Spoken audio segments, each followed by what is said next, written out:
pokoknya apa jarene pemerintah tak peloni bae, ya nggak bisa. Sebagai seorang yang memilih, maka kita juga punya hak untuk memberikan kritik. Justru menjadi salah kalau kemudian mahasiswa itu ya kan tidak mengkaji apa yang menjadi problem masyarakat. Ya, kamu sibuk dengan dirimu sendiri. Kamu sibuk untuk akademis total ya kan yang nilainya A, IPK-nya 4,00, tapi kamu nggak pernah sama sekali mengenal masyarakatmu. Ini adalah sebuah hal yang ironi. Jadi ulama harus hadir dan itu yang dilakukan oleh Gus Dur, selalu mengadvokasi kepada masyarakat-masyarakat yang tertindas. Ya, pemimpin yang hebat adalah pemimpin yang benar-benar merasakan apa yang masyarakat rasakan.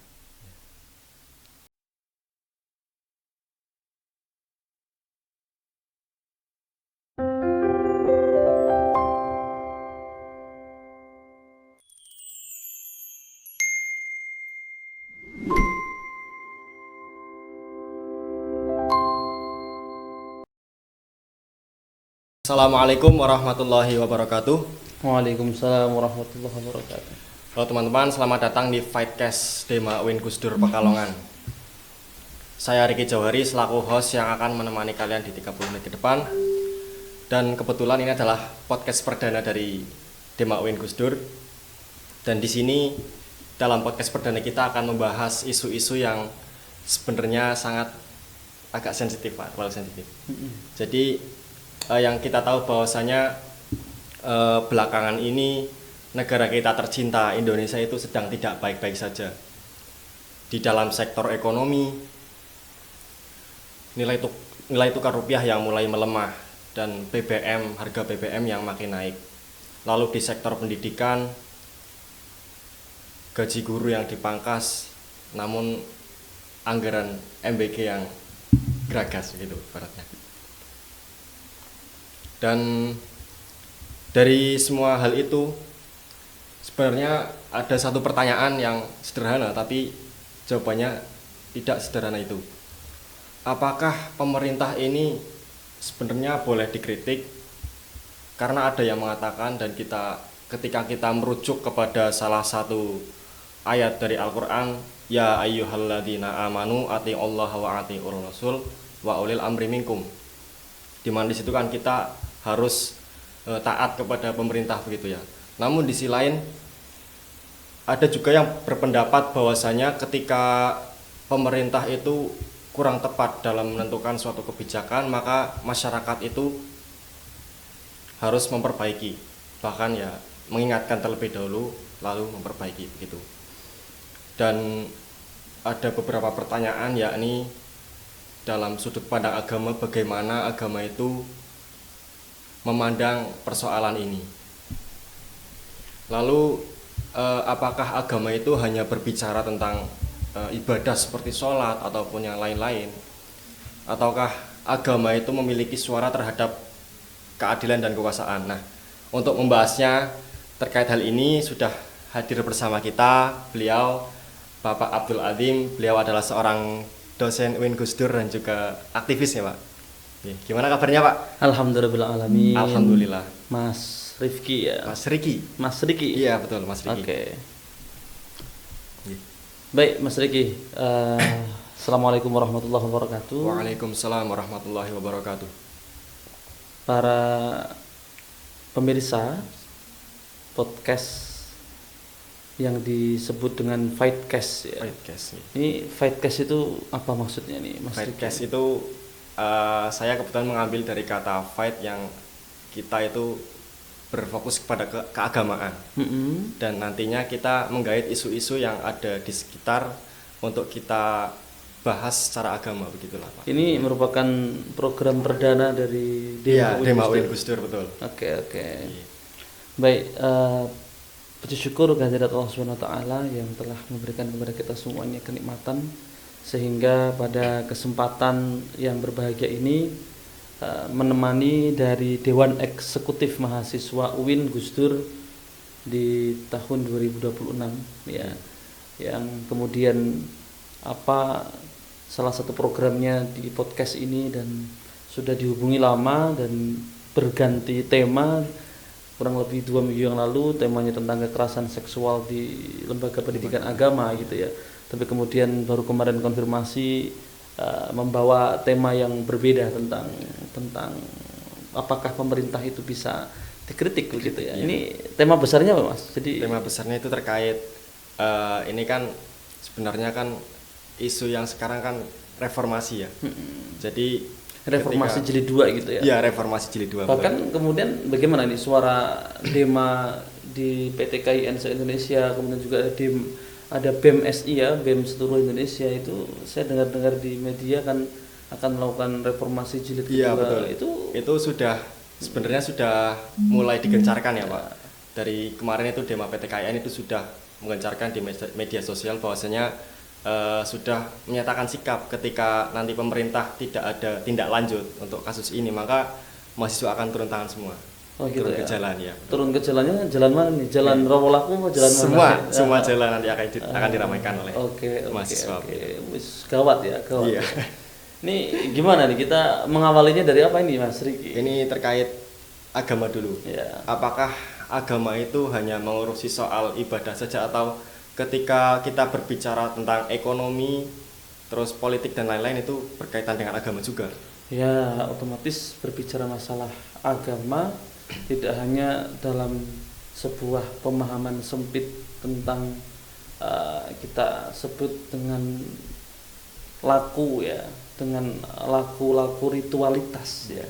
Ritual itu berarti kan ya sholat ya kan, ritual keagamaan yang lain ya.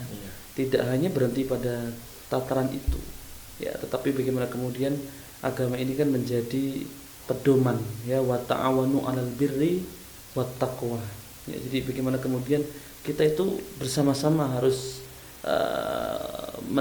melaksanakan sebuah kebajikan dan ketakwaan ya, melaksanakan sebuah kebaikan dan ketakwaan. Jadi kebaikan itu, kebajikan itu kan mencakup semua hal ya. Dan kemudian takwa itu kan menjalankan perintahnya dan menjauhi segala larangannya. Jadi larangan-larangan Allah Ta'ala itu apa gitu ya. Ya larangan-larangannya ketika kita berbuat kerusakan ya, baik kerusakan untuk bumi, untuk alam, maupun kemudian berbuat kerusakan dalam ranah kepemimpinan begitu ya.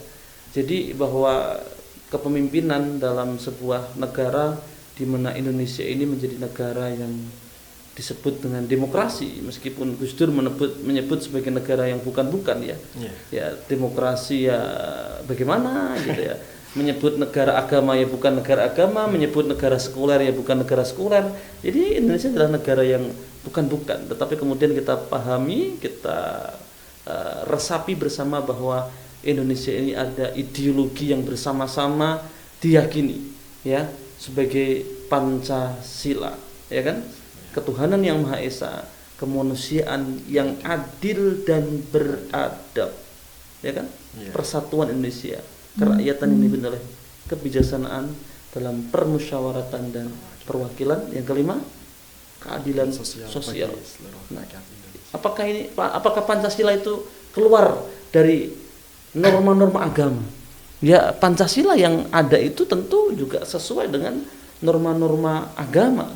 Ya, maka sejak Orde Baru ketika ya bicara Pancasila ini kan perdebatannya sangat panjang ya, bagaimana kemudian dulu ada Piagam Jakarta yang kemudian menghapus 7 kata ya. Jadi para founding fathers itu perdebatan terkait dengan penghapusan 7 kata itu kan sejak Indonesia berdiri, dan mungkin sampai hari ini masih banyak masyarakat Indonesia yang muslim khususnya itu ya kan, yang masih menginginkan negara Indonesia itu dengan negara bersyariat kan.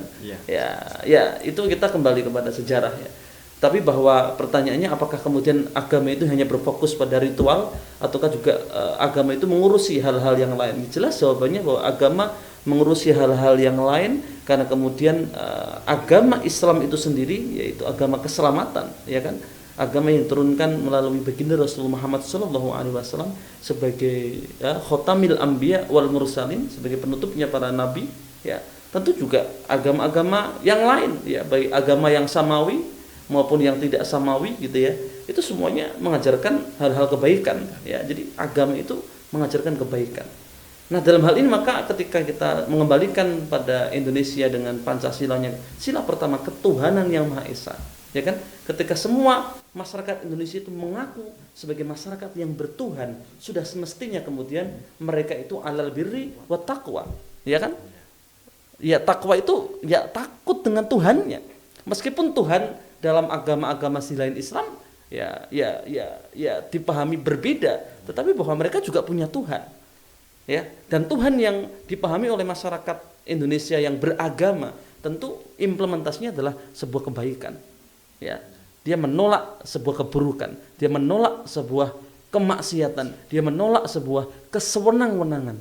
Maka dalam hal ini agama sangat mengatur akan hal itu.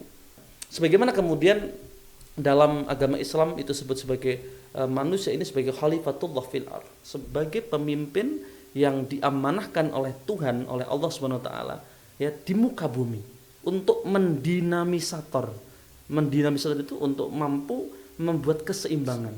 Maka dalam kalau kita diajarkan saat mahasiswa dulu kan ya, kalau di mahasiswa dulu ada paham yang namanya ya ada NDP ya di dalam pergerakan itu kan ada nilai dasar pergerakan. Itu kan ada ketakwaan kepada Allah gitu ya. Tauhid yang pertama adalah tauhid, yang kedua adalah hablum minallah, hablum minannas dan hablum minal alam. Nah, ini sebagai khalifatullah fil ardh, bahwa manusia itu sebagai pemimpin di muka bumi maka harus mampu menghubungkan dirinya dengan Tuhan, hablum minallah, menghubungkan dirinya dengan sesama manusia, hablum minannas, tidak memandang manusia satu dengan yang lain itu lebih tinggi atau lebih kaya atau lebih ya punya, dan tidak, bahwa yang membedakan antara satu manusia dengan manusia yang lain adalah ketakwaannya gitu kan, bahwa di setiap diri manusia itu ada ruh yang ditiupkan oleh Allah, ya kan, pada usia 4 bulan ya kan, ketika ruh wa nafakhtu fihi mir ruhi, dan telah aku tiupkan ruhku ya kepada setiap janin itu. Di setiap diri manusia itu ada nilai-nilai ilahiyah yang tertancap. Nah, tinggal bagaimana kemudian kullu mauludin yuladu alal fitrah fa abawahu yuhawidani aw yunasirani. Bagaimana kemudian bapaknya lah yang menjadikan ya hitam putihnya gitu ya anak-anaknya itu ya. Nah, maka dari itu pertanyaan tadi jawabannya jelas bahwa agama tidak hanya mengajarkan tentang ritual ansih ya, tapi kemudian kita juga bertanggung jawab kepada sosial kemasyarakatan. Sebagaimana bukunya Kiai Haji Mustafa Bisri Gusmus ya, bahwa kita itu menjalankan agama itu harus seimbang, soleh ritual juga harus soleh sosial. Jangan sampai hanya soleh ritualnya, nggak soleh sosialnya. Contoh, soleh ritualnya, sholatnya jamaah 5 waktu, bahkan sunnah-sunnahnya dilakukan, bahkan kemudian ritual-ritual keagamaan yang lain ya seperti pembacaan barzanji dan seterusnya, ritualnya luar biasa, masjid musola begitu makmurnya, tapi ya kan kesolehan sosialnya sama sekali nggak ada. Apa? Kita lihat bersama-sama bahwa hari ini kota Pekalongan menjadi kota yang ya, Kabupaten Pekalongan sama ya, bagaimana menjadi kota dan kabupaten yang darurat sampah ya. Ini kan pembuktian bahwa kesolehan ritual yang dilakukan oleh masyarakatnya belum berbanding lurus dengan kesolehan sosialnya. Itu baru hal kecil tentang sampah, belum lagi hal-hal yang lain. Itu hal yang paling kecil. Itu tanggung jawab pribadi kita yang kadang-kadang kita acuh dengan itu. Ya kan? Makan-makan sendiri, enak-enak sendiri, sampahnya mbok yoho, sadar ada tempat sampah, kenapa sih nggak dibuang? Iya. Gitu. Nah, itu Mas Riki ya. Oke. Tadi berbicara tentang khalifah ya, Pak. Seorang khalifah pemimpin. Bahwasanya kita kan di Indonesia sendiri itu kan pemimpinnya kita mengalir kepada pemerintah. Iya. Iya. Itu kan kita berarti kan harus tadi kembali kepada Quran ya, ada dalil bahwasanya kita itu harus taat kepada pemerintah. Ya, ulil amri minkum ya, tadi. Ulil amri minkum. Nah, itu kalau dari sudut pandang Islam itu bagaimana, dan kita itu harus kadar taatnya itu seperti apa? Maksudnya ketika pemerintah itu ngapunten doli misal atau apa itu ya, gimana itu? Kita pahami bersama bahwa di negara Indonesia itu ulil amri minkum tidak hanya kepada Pak Presiden semata ya, tetapi bahwa ulil amri minkum itu pemerintahan Indonesia itu terdiri dari eksekutif, dari legislatif dan yudikatifnya. Mereka semuanya yang kemudian diamanahi oleh masyarakat di dalam sistem demokrasi Indonesia itu yang dipilih secara langsung, baik itu eksekutifnya yaitu presiden, gubernur, wali kota, bupati gitu kan, maupun legislatifnya DPR, MPR begitu kan, di pusat ya, di provinsi dan di daerah, mereka adalah dipilih oleh rakyat. Maka bagaimanapun ulil amri minkum itu bukan kemudian sam'an wa ta'atan atau kita disebut dengan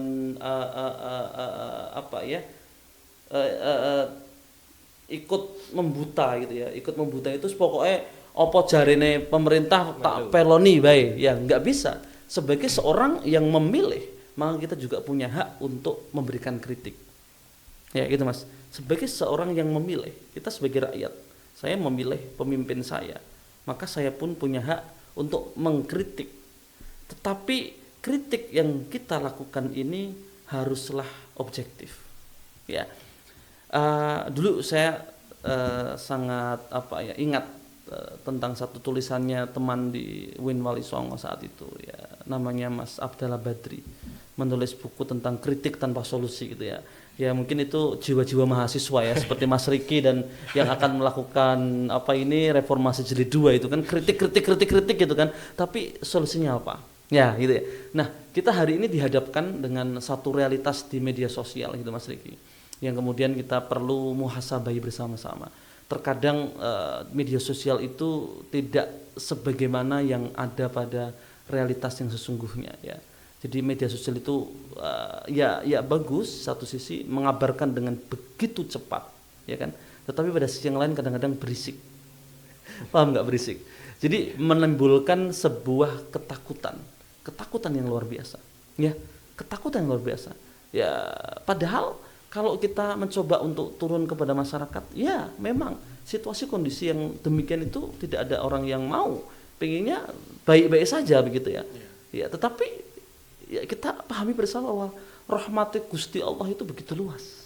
Rahmatnya, kasih sayangnya Allah Ta'ala itu begitu luas. Ya, dengan kepemimpinan yang hari ini ada, ya sudah sepatutnya ketika kurang pas kita kasih kritik, kita kasih saran. Tetapi bagaimana kemudian kritik dan saran itu yang konstruktif dong, yang solutif dong, gitu kan ya. Tidak kemudian ya kritik saja semuanya nggak ada yang benar gitu kan ya. Iya, semuanya nggak ada yang benar. Ya, seakan-akan semuanya salah. Nah, terus si A salah, si B salah, si C salah. Ya, kalau kita mau meruntut dari Presiden Indonesia yang jumlahnya sudah 8 sampai hari ini kan, dari Pak Soekarno ya, Institut Soekarno, founding fathers ya, hingga kemudian ada Pak Soeharto ya. Kemudian ada B.J. Habibie, ada Gus Dur, ada Megawati, ada SBY, ada Jokowi, ada, ya kan? Kalau kita melihat di media sosial kita, apresiasi, ya. Ini yang kemudian kadang-kadang tidak kita berikan. Bagaimanapun itu, ya, Bung Karno sedemikiannya itu, ya pada akhir-akhir hayatnya Bung Karno juga begitu kuat sekali orang yang mengkritik, gitu kan ya. Ya, ketika ada demokrasi terpimpin, begitu ya.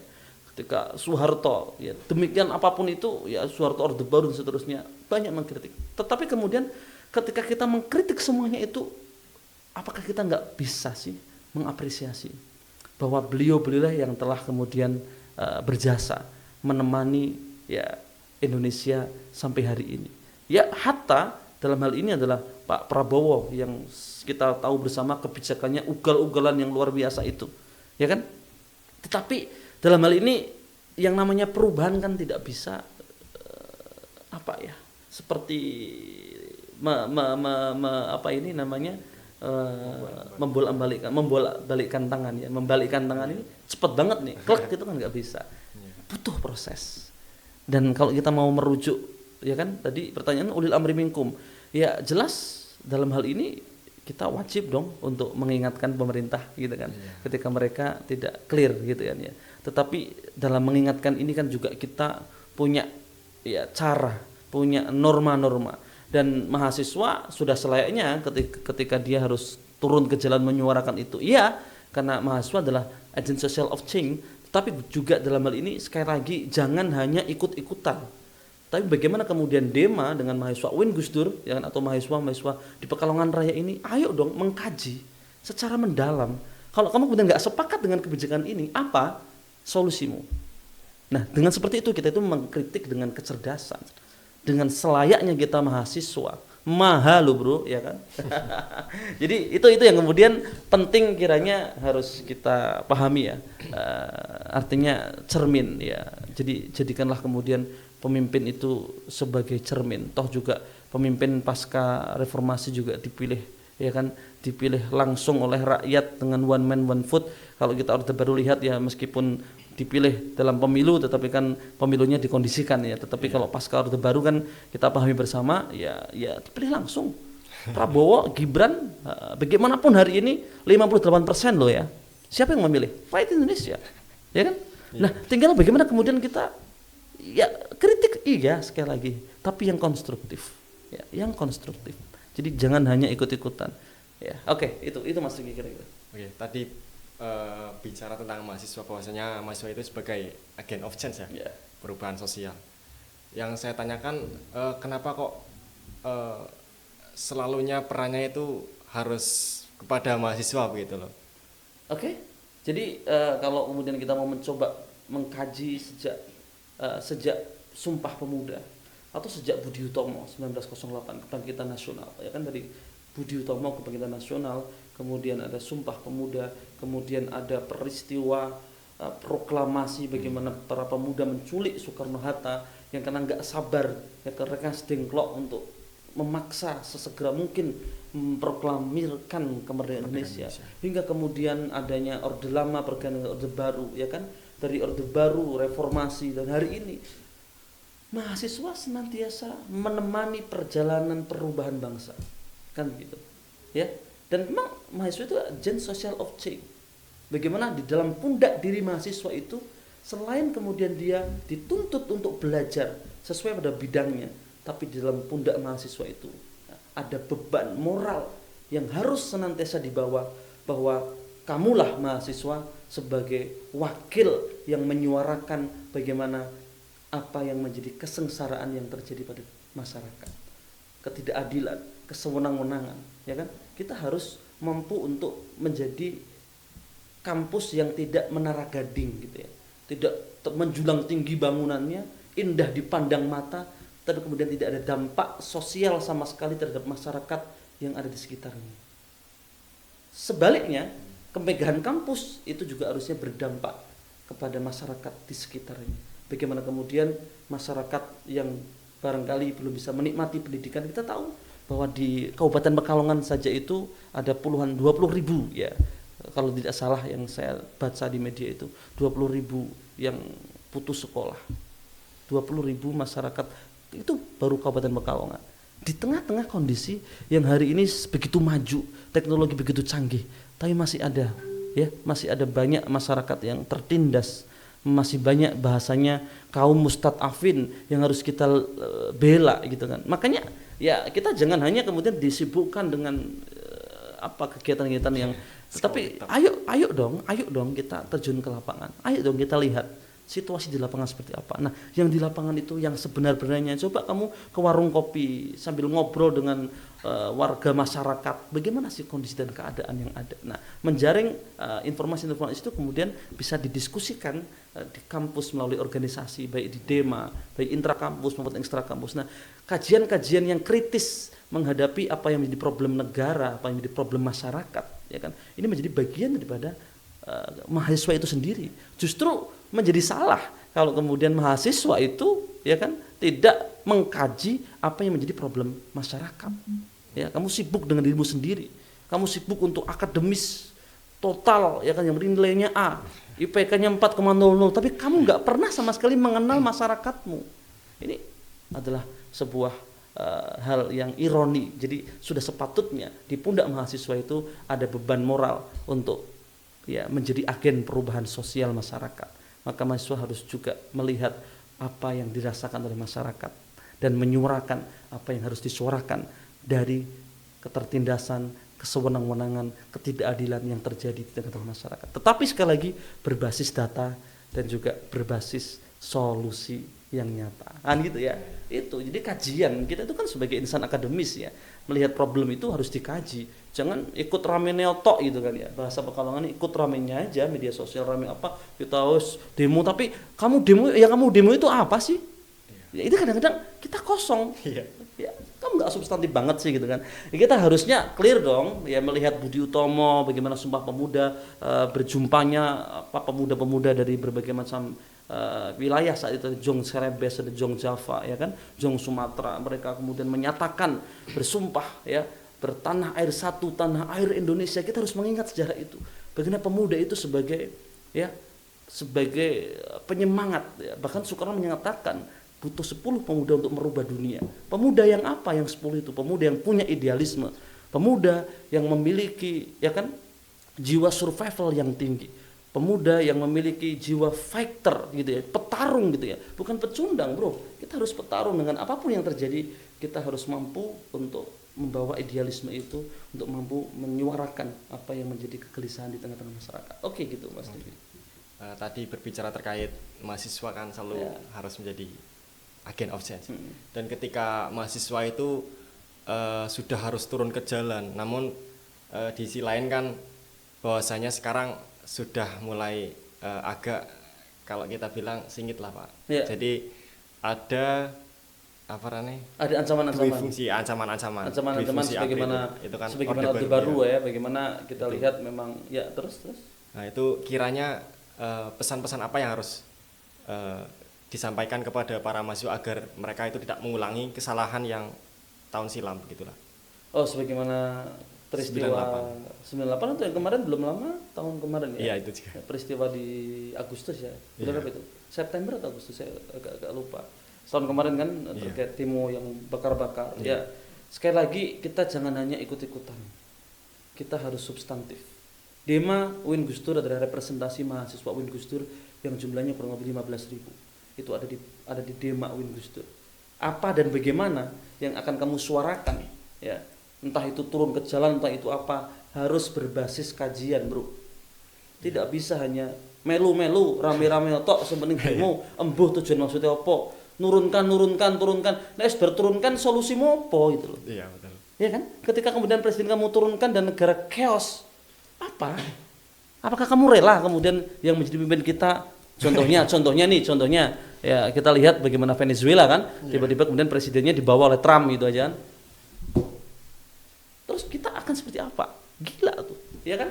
Bayangin aja. Maka dari itu kritik sangat penting sekali lagi, tapi substantif, berbasis kajian, dan kemudian bagaimana solusinya. Ketika kemudian yang kita akan kaji adalah kebijakan ekonomi, undang tuh ahli ekonom untuk memberikan penjelasan bagaimana sih sebenarnya kalau ekonomi seperti ini. Kita punya dosen-dosen di Fakultas Ekonomi gitu kan ya, di FEBI, hadirkan tuh, kita diskusikan. Nah, ruang-ruang diskusi ini yang lebih penting sebenarnya untuk mencerdaskan kehidupan bangsa, untuk mencerdaskan kehidupan insan akademis, mencerdaskan kehidupan aktivis mahasiswa di kampus kita. Bukan sekadar hanya ikut rame-rame saja. Itu loh Mas Riki. Jadi kaitan dengan ancaman-ancaman kembalinya duifungsi ABRI dulu ya. Disebut kemudian bagaimana TNI Polri menguasai wilayah-wilayah sipil. Ya, ini kita ketahui bersama, saya ibaratkan begini, meskipun ini adalah sesuatu yang salah, tetapi ini nggak jauh berbeda dengan yang terjadi pada di tempat yang lain. Bahwa kita tahu Pak Prabowo itu dilahirkan dari prajurit tentara, ya bagaimanapun ketika dia memimpin, yang akan diposkan strategis untuk membantu dalam kepemimpinannya adalah sahabat-sahabatnya, pertemanan-pertemanannya. Ya sama aja ketika di politik kampus kira-kira gitu kan. Kita jujur aja nih, politik kampus di mana-mana ya ada PMI, ya ada HMI kan. Ketika kemudian yang mimpin demanya adalah PMI, ya sudah selayaknya kemudian kabinet itu yang disusun adalah PMI begitu kan.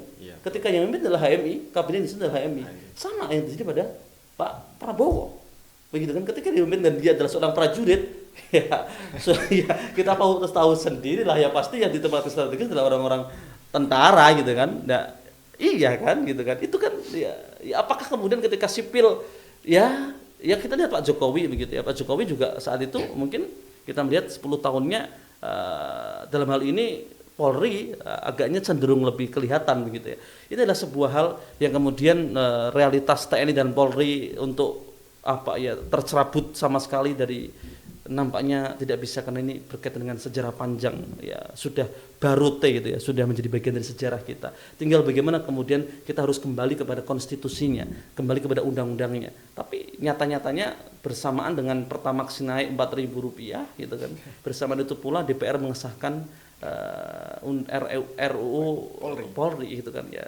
Kok bisa wakil rakyat semudah itu ya? Kita tahulah pola-pola demokrasi kita yang semuanya serba uang, ya kan? Jadi realitas yang ada bahwa semuanya sudah bisa dibeli dengan uang. Ya, apakah kemudian wakil rakyat itu nggak ada yang ya kalau sudah diselesaikan dengan komunikasi, ya silakan sampaikan aja, dikasih selesai. Komunikasi gitu kan, konmuni ya, silakan apa yang kamu sampaikan aja, ya udah terima kasih ya, selesai. Oke, jadinya apa, RU disahkan begitu mudahnya, dan hari ini Polri bisa berposisi sebagai jabatan-jabatan sipil. Why gitu kan, kenapa? Ya kita tahu kalau sistem negara kita sudah amburadul ya, tetapi seamburadulnya ini ayo kita kaji apa sebaiknya, idealisme apa yang harus kita bawa. Tulis, suarakan lewat media sosial, tulis lewat media-media yang ada, gitu kan ya. Suarakan lewat podcast seperti ini, gitu kan.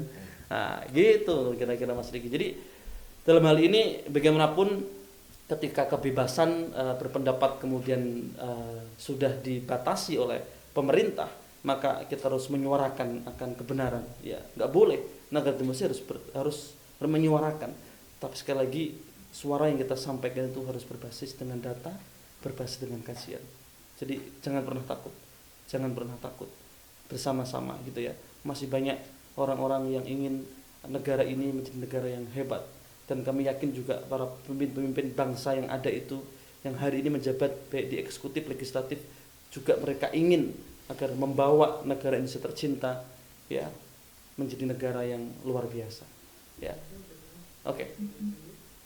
Tadi berangkat dari tradisi kampus begitu ya, ketika memang dari kampus itu sudah tradisinya begitu, maka ketika naik kepada jajaran negara maka akan seperti itu. Dan mungkin pertanyaan saya Pak, ini gimana untuk memutus mata rantai yang seperti ini, tradisi-tradisi seperti ini? Apakah politik kampus yang seperti itu harus bagaimanakan itu kiranya? Gimana ya? Mentalitas. Jadi dulu zamannya Presiden Jokowi disebut dengan revolusi mental ya. Jadi ada sebuah mentality yang harus kemudian kita bisa nggak sih kemudian itu idealisme yang kita bawa saat mahasiswa itu benar-benar dibawa terus saat kita juga menjadi pemimpin pada masa yang akan datang ya. Karena nyatanya bahwa student activists now is leaders tomorrow. Aktivis mahasiswa hari ini adalah calon pemimpin bangsa yang ke depan, kan begitu. Student activist no is leaders tomorrow. Berarti apa maksud dari itu? Hari ini yang jadi pemimpin yang duduk di legislatif, yang duduk di eksekutif, yang duduk di yudikatif di pemerintahan Republik Indonesia itu, mereka juga dulunya adalah para aktivis. Apakah mereka juga dulu nggak belajar idealisme, nggak belajar menyuarakan rakyat? Belajar. Pertanyaannya apa yang salah? Iya itu. What's the problem? Kita tahu bersama bahwa demokrasi kita ugal-ugalan. Satu realitas yang kemudian mari kita sadari. Bupati Pekalongan dipilih oleh rakyatnya. Oke? Iya. Secara demokrasi, one man one vote, satu kepala, satu suara, satu orang, satu suara. Menang kan? Iya. Bahkan suaranya cukup tinggi di kabupaten, menang dengan mayoritas dengan suara yang tinggi. Dalam hitungan setahun kepemimpinan kurang lebihnya, bupati ditangkap karena korupsi. Ya. Kenapa kok bisa korupsi? Untuk jadi bupati modalnya miliaran. Selanjutnya, kalau masyarakat itu nggak dikasih uang, mereka nggak nyoblos. Ini akan menjadi sebuah lingkaran yang seperti pertanyaannya duluan mana antara ayam dengan telur kan itu loh, nggak ada habisnya. Nah pertanyaannya, apakah demokrasi itu masih cocok untuk kita lanjutkan kalau kemudian semakin tambah tahun demokrasi yang one man one vote ini semakin amburadul. Ya, mana ada kemudian orang yang untuk menjadi pemimpin dia harus membagikan uang sedemikian, gaji selama dia memimpin jabatan 5 tahun contohnya sama sekali belum mampu, jauh sekali untuk bisa membayar hutangnya. Yang terjadi apa? Ya bagaimana caranya ketika dia memimpin ada kesempatan apapun itu, ya dia raup sebanyak-banyaknya untuk menggantikan modalnya.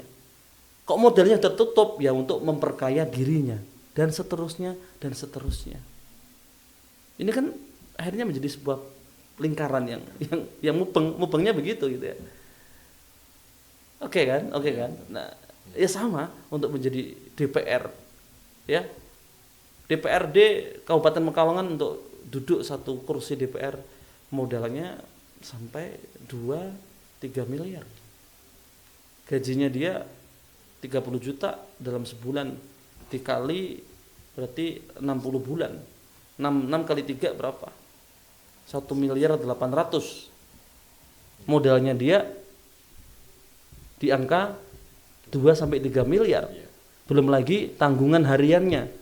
Bagaimana masyarakat yang setiap hari datang, Pak, dewan ini Pak, nyunat ke, yang nikah ke, anaknya ya kena tilang polisi dan seterusnya setiap hari menjadi wakilnya rakyat.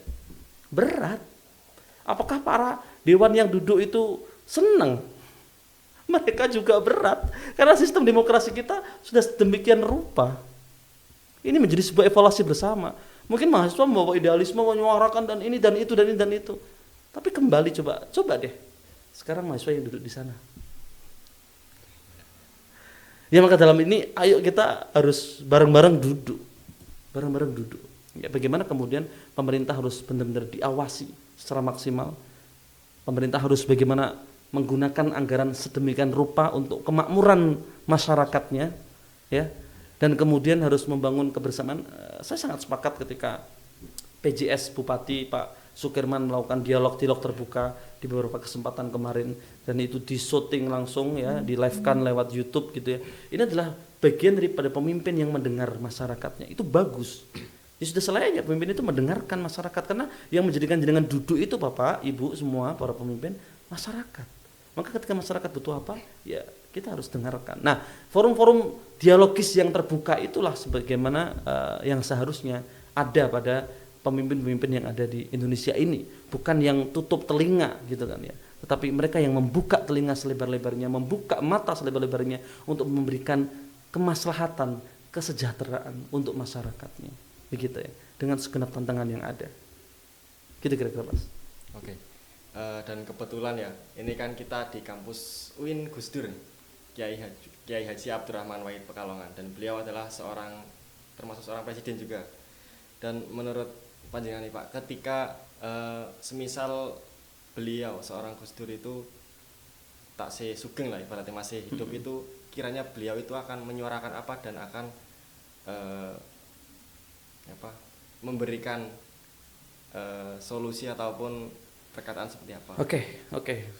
Kita sebagai mahasiswa UIN Gus Dur ya, membawa nama besar Kiai Haji Abdurrahman Wahid, seorang presiden RI yang keempat, seorang ulama yang dilahirkan dari Nahdlatul Ulama, bahkan beliau dzurriyyah dari pendiri Nahdlatul Ulama.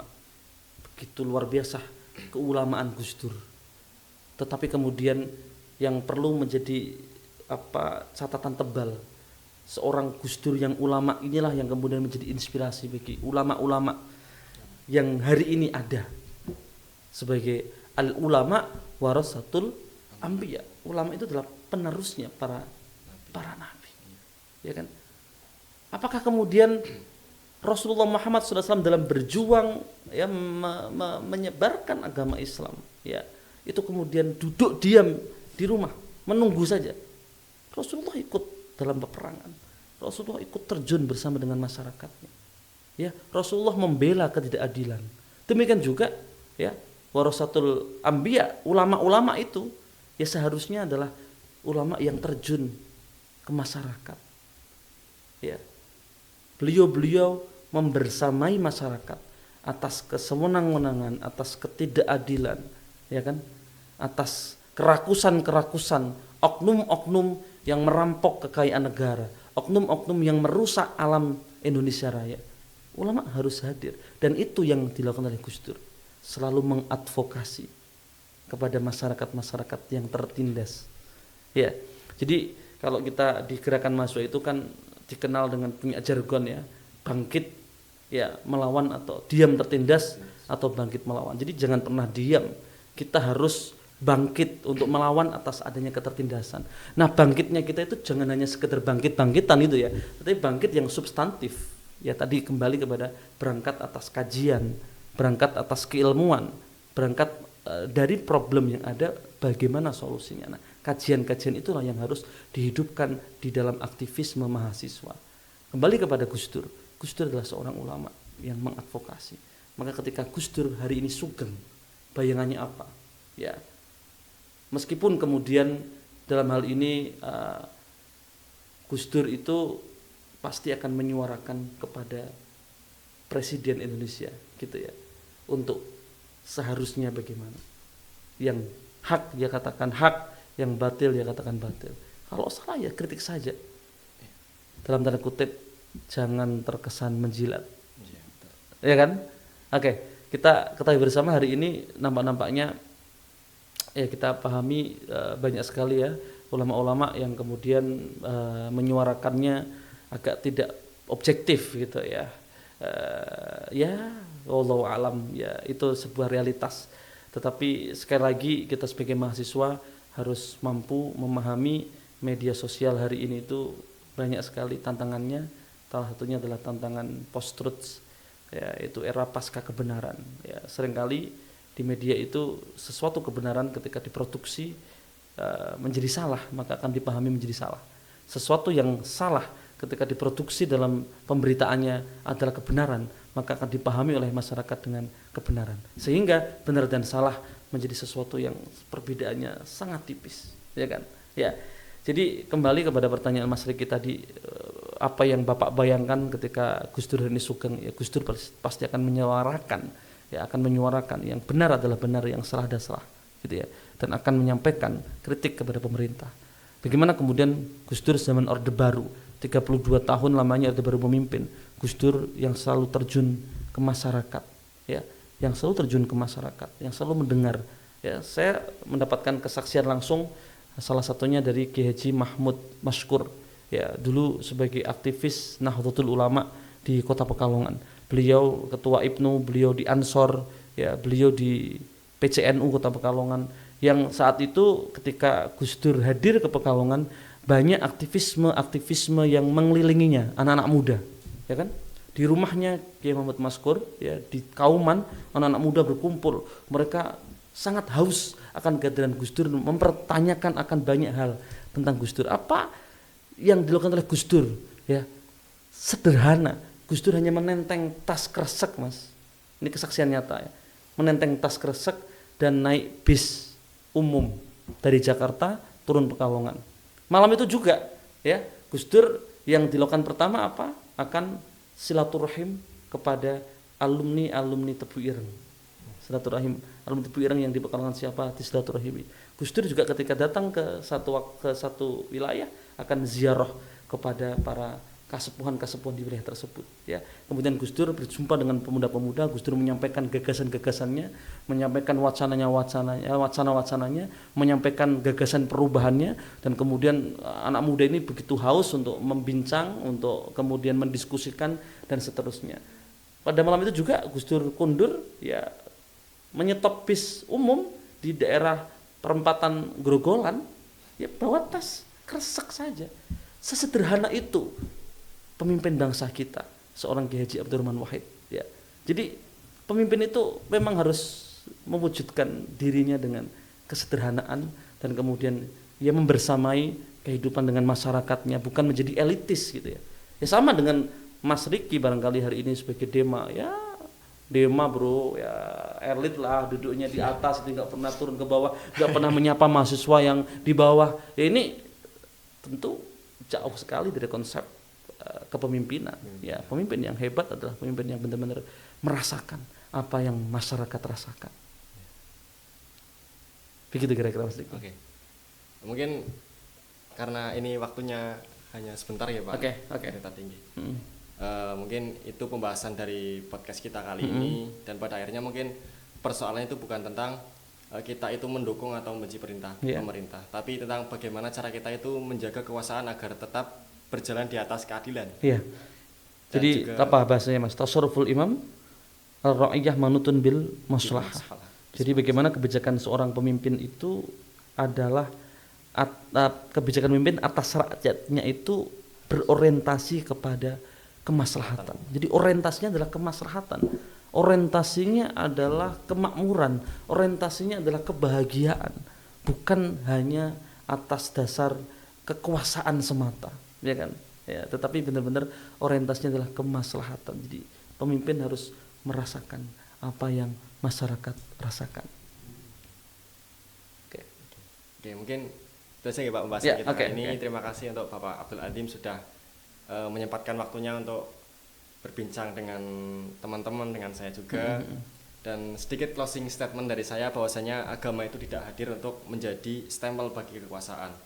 Karena agama itu hadir untuk menjaga agar kekuasaan itu tidak kehilangan dari nuraninya. Jadi pertanyaan yang lebih penting lagi itu bukan apakah pemerintah itu boleh dikritik, tapi jika kekuasaan tidak bisa lagi diingatkan, maka siapa yang akan menjaga keadilan begitu? Dan saya Ricky Jawari selaku host dari Fatcast pamit undur diri, dan juga Pak Adim pamit undur diri. Mungkin kurang lebihnya mohon maaf. Wallahul muwaffiq ila aqwamit thoriq. Wassalamualaikum warahmatullahi wabarakatuh. Waalaikumsalam warahmatullahi wabarakatuh.